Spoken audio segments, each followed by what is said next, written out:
Assalamualaikum warahmatullahi wabarakatuh. Perkenalkan, nama saya Diman, mahasiswa dari IAIN SAS Bangka Belitung. Jadi, di video presentasi dari kelompok kami yaitu kelompok 2 yang beranggotakan 4 orang. Yang pertama saya sendiri, Diman, dan yang kedua ada Silviana Indriati, yang ketiga ada Triyensi Fatmawati, dan yang terakhir ada Putri Ardini. Video ini dibuat untuk memenuhi tugas presentasi dari mata kuliah Teknologi Informasi dan Media BK yang diampu oleh dosen kami yaitu Ibu Nur Faki MPD. Baiklah, di sini kelompok kami yaitu menjelaskan tentang pemeliharaan data BK. Baik, jangan berlama-lama. Untuk materi yang pertama akan dibacakan oleh Saudari Silviana. Assalamualaikum warahmatullahi wabarakatuh. Perkenalkan, nama saya Silviana Indriati dengan NIM 2015023. Nah, di sini saya akan menjelaskan sedikit mengenai pengertian dari teknologi informasi serta bagaimana penggunaan teknologi informasi dalam BK. Nah, menurut Hak dan Kien tahun 1996, teknologi informasi adalah seperangkat alat yang membantu kita bekerja dengan informasi dan melakukan tugas-tugas yang berhubungan dengan pemrosesan tertentu. Sedangkan menurut Martin tahun 1999, teknologi informasi itu tidak hanya sebatas pada teknologi komputer, melainkan digunakan untuk memproses dan menyimpan informasi serta juga mencangkup teknologi komunikasi untuk mengirimkan informasi. Yang kemudian terakhir, menurut Williams dan Sawyer pada tahun 2003, teknologi informasi adalah teknologi yang menggabungkan komputasi atau komputer dengan jalur komunikasi berkecepatan tinggi yang membawa data, suara, dan video. Nah, dari ketiga pengertian di atas, maka bisa kita simpulkan bahwa pengertian teknologi informasi itu gabungan antara teknologi komputer dan teknologi telekomunikasi yang memberikan informasi yang dibutuhkan oleh individu atau penggunanya.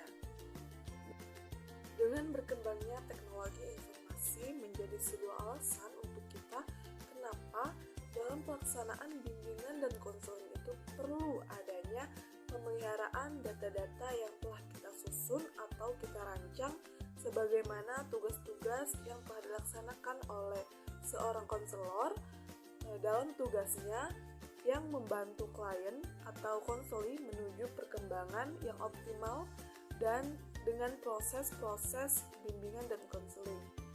Namun di zaman sekarang, syarat akan teknologi informasi yang canggih ini, pemeliharaan data dalam bimbingan dan konseling itu perlu menjadi sebuah pembelajaran yang wajib untuk kita pelajari sebagai seorang konselor. Karena sesuai dengan kode etik, seorang konselor yang harus menjaga data konseli sebagai suatu kerahasiaan sebagaimana atas bimbingan dan data yang bersangkutan jika ingin diberikan kepada orang-orang yang bersangkutan pula. Harus ada persetujuan dari klien atau konseli tersebut. Nah, sudah banyak hacker dan orang-orang yang memiliki pemikiran jahil dalam membongkar sebuah data, tidak melalui virus ataupun internet saja. Banyak sekali jalan-jalan yang dilalui oleh para hacker dalam membongkar data-data yang boleh jadi bersifat rahasia itu menjadi tidak rahasia lagi karena sudah terbongkar. Nah, hal di atas menjadi sebuah gambaran begitu pentingnya menjaga data-data konseli yang bersifat rahasia sesuai dengan asas-asas bimbingan dan konseling. Oleh karena itu, dalam menjaga eksistensinya, konsistensi, dan kompetensi seorang konselor dalam profesionalisnya terhadap unjuk kerja bimbingan dan konseling, khususnya terhadap aplikasi teknologi informasi dalam pemeliharaan data, bimbingan, dan konseling. Selanjutnya ada penggunaan teknologi informasi dalam BK. Penggunaan teknologi informasi khususnya komputer ini sudah menjadi mata pelajaran yang wajib yang ada di sekolah-sekolah, mulai dari sekolah dasar maupun sekolah lanjutan. Namun pengaruh yang paling besar terhadap penggunaan teknologi informasi ini ada di perguruan tinggi, di mana hampir semua perguruan tinggi di Indonesia sudah memanfaatkan teknologi ini dalam perkuliahannya, baik melalui tatap muka maupun secara online. Dengan teknologi ini, mahasiswa atau siswa bisa mengikuti mata pelajaran atau mata kuliah dengan baik, karena materi yang disampaikan selain mengandung materi yang berbobot, juga mengandung unsur multimedia yang bisa menghibur, di mana dengan bantuan komputer yang dihubungkan dengan multimedia proyektor, seorang dosen tidak perlu menekan tombol keyboard atau papan ketik, melainkan cukup menekan remote control yang dipegangnya. Selain penggunaannya, kemudian bagaimana peran teknologi informasi dalam BK?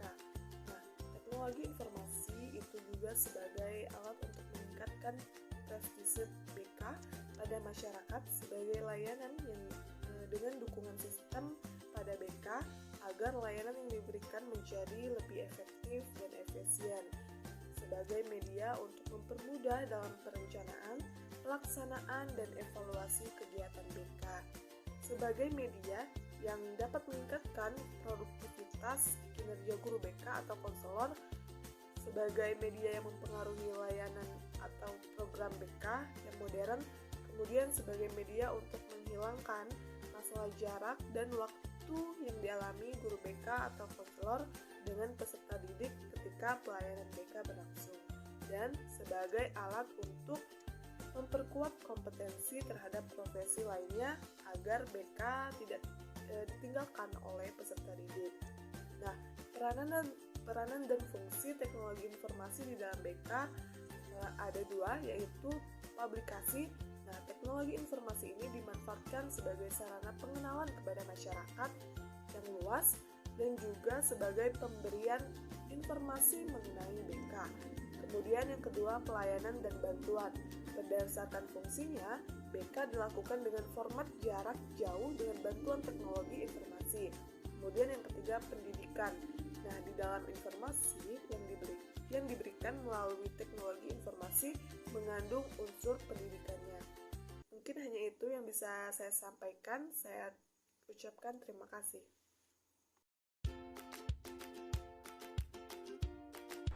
Assalamualaikum warahmatullahi wabarakatuh. Perkenalkan, nama saya Triyansi Farmati dengan NIM 2015007 dari kelas BKPI 5A. Nah, di video ini saya akan menjelaskan tutorial salah satu aplikasi dalam pemeliharaan data BK, yaitu salah satu aplikasinya aplikasi General Hardware Oriented System Transfer. Nah, yang disingkat dengan GHOS. Kalau GHOS dalam artian bahasa Inggris kan artinya hantu ya. Nah, tapi ini untuk aplikasinya. Nah, sebelum kita menjelaskan lebih dalam mengenai aplikasi itu, ada baiknya untuk kita mengetahui apa pengertian dari aplikasi itu. Nah, aplikasi GHOS itu sendiri adalah disk cloning program yang awalnya dikembangkan oleh Binary Penelitian. Nah, Murray Hazzard menulis GHOS di tahun 1995 untuk membangun pengalaman dan menyalin file program yang sebelumnya dihasilkan oleh Binary Penelitian. Kemudian dibeli oleh perusahaan sistem perusahaan Symantec pada tahun 1998. Nama GHOS adalah yang saya sebutkan tadi, itu adalah kepanjangan dari General Hardware Oriented System Transfer. Nah, melakukan GHOS sebelum dimulai, harap diingat GHOS kopi sempurna atau cloning data dari registry, driver, dan sebagainya. Nah, jika clone hard disk tidak sesuai dengan komputer, maka kemungkinan besar akan blue screen. Jadi, satu hard disk hasil cloning hanya cocok pada komputer yang memiliki spek yang sama. Nah, aplikasi ini dapat digunakan untuk kita melakukan pemeliharaan data pada bimbingan dan konseling. Nah, sebelum kita mulai, saya akan menjelaskan tutorialnya terlebih dahulu. Nah, yang pertama ada siapkanlah hiren Anda terlebih dahulu, kemudian masukkanlah CD hiren tersebut dan setting di BIOS agar booting CD-ROM. Setelah itu reboot seperti biasa hingga masuk ke hiren. Nah, langkah pertama adalah start boot CD. Nanti akan gambarnya seperti ini. Nah, ini ada start boot CD, klik start boot CD, kemudian pilih backup tools yang nomor 2, kemudian pilih Norton Ghost 11.5 yang kedua. Selanjutnya kita klik lagi Ghost mode normal yang nomor 8. Selanjutnya setelah kita klik akan ada banyak pilihan, klik enter saja terus sampai ketemu halaman seperti ini yang ada pilihan lokal, option, help, atau quiet. Nah, langsung kita pilih lokal, kemudian kita pilih partition, kemudian to image. Selanjutnya kita tentukan drive atau hard disk mana yang ingin kita backup. Nah, jika komputer kita memiliki 2 hard disk, maka akan kebaca 2 buah driver di sini. Terus di halaman selanjutnya ada opsi menentukan partisi yang ingin Anda backup. Nah, tampilannya seperti ini. Nah, begini ya, ada lokal, modelnya seperti apa, size-nya berapa, tipenya apa, dan lain sebagainya. Kemudian kita klik dan kita klik OK. Nah, selanjutnya kita tentukan di mana file image akan disimpan. Nah, klik pada tanda merah ini ya, icon merah itu, kemudian kita klik, kita save. Nah, selanjutnya jika tidak cukup atau tidak ada cukup kapasitas di hard disk, maka akan ada muncul pop-up seperti ini. Nah, ketika muncul pop-up seperti ini, silakan diklik hide. Oke, setelah hide di sini maksudnya adalah filenya akan dikompresi lebih padat dan akan memakan waktu lebih lama dalam prosesnya. Nah, setelah dipilih hide, kita pilih yes untuk memulai proses.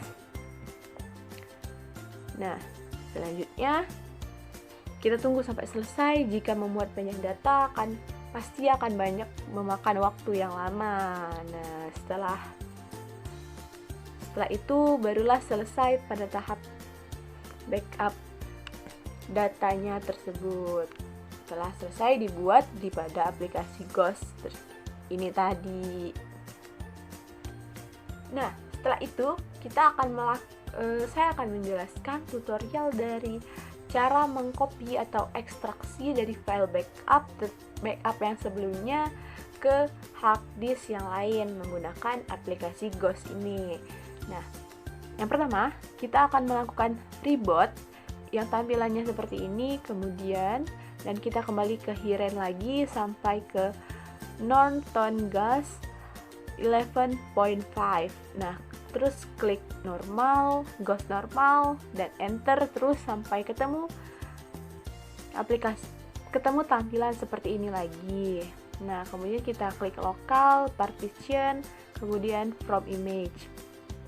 Setelahnya kita cari dan pilih file backup yang tadi telah kita buat. Nah, ini ya. Nah, sudah terpilih, kemudian kita klik, kita open.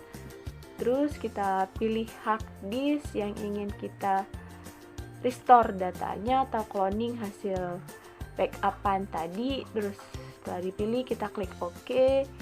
Nah, selanjutnya kita pilih partisipasi yang akan kita taruh pada hasil cloningan pada hard disk tersebut.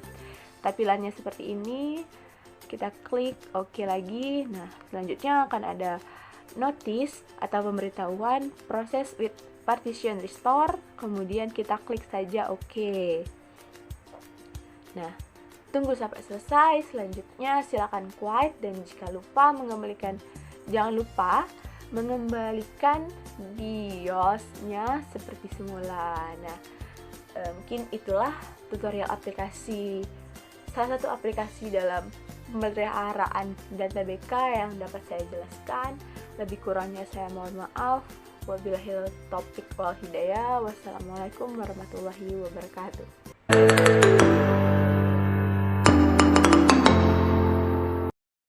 Assalamualaikum teman-teman. Perkenalkan, nama saya Putri Ardini dengan NIM 2015-025. Baik, kita langsung saja. Di sini saya akan memaparkan materi tentang definisi dan jenis pemeliharaan. Nah, aplikasi yang dibutuhkan pada pemeliharaan data bimbingan dan konseling tentunya yang sesuai dengan kapasitas data dan stabilitas komputer beserta jaringan yang digunakan. Taktik pemeliharaan data ini dibagi menjadi dua bagian. Yang pertama, menerapkan dan meningkatkan pemeliharaan pencegahan. Yang kedua, meningkatkan kemampuan atau kecemasan perbaikan. Nah, ada pula jenis-jenis pemeliharaan data secara garis besar. Yang pertama, pemeliharaan tidak terencana. Nah, pemeliharaan jenis ini adalah mudah untuk memahami semua orang, untuk dipahami semua orang. Nah, pemeliharaan jenis ini juga mengizinkan peralatan-peralatan beroperasi hingga rusak. Selanjutnya, pemeliharaan terencana. Nah, pemeliharaan terencana ini adalah pemeliharaan yang dilakukan dengan diawali sebuah pengorganisasian atau rencana-rencana terlebih dahulu dan memiliki pemikiran ke masa depan, pengendalian dan pencatatan sesuai dengan waktu yang ditentukan. Nah, tentunya jika melihat dari kedua jenis pemeliharaan data yang telah saya sebutkan, pemeliharaan tidak terencana lah yang mudah dilakukan karena tidak memerlukan perencanaan terlebih dahulu. Namun, dari segi keamanan dan kualitas, pemeliharaan terencana lah yang lebih memiliki esensi memelihara dibandingkan dengan pemeliharaan tidak terencana. Baik, itu saja pemaparan materi definisi dan jenis pemeliharaan dari saya. Baik, mungkin hanya itu materi yang bisa kami sampaikan terkait pemeliharaan data media BK. Dari banyak kata dan kalimat yang kami sampaikan, jika baik untuk kalian maka ambillah, dan jika itu buruk maka buanglah jauh-jauh. Akhir kata kami ucapkan terima kasih banyak dan semoga bermanfaat. Wassalamualaikum warahmatullahi wabarakatuh.